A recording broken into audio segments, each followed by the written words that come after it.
هغه خیره د الله خیره چې الله خیریو کې الله خو په خپل خلق کوي الله د ابو لهب خلق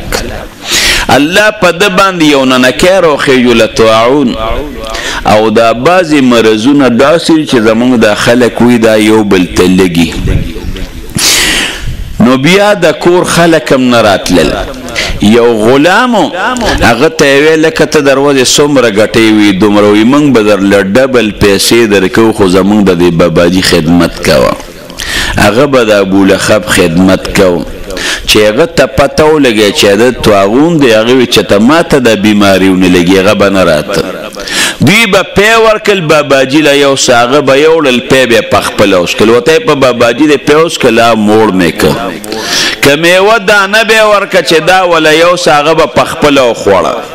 او د خوړه پیو موړ کړي مې پاغه باندې لوګي تند امراتلی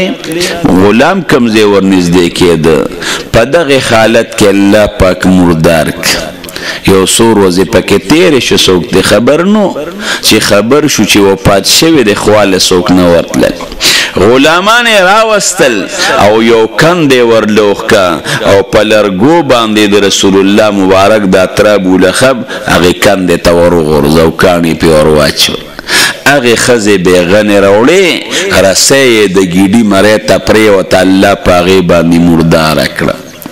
نو ګوره خزه د پاک پیغمبر مبارک چاچی دا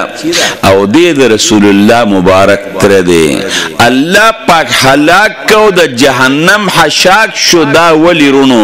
عقیده د توحید او د الله د یووالی نوا عقیده د الله د یووالی نوا الله سره شریکان غنل نو الله پاک سورت اخلاص نازل ک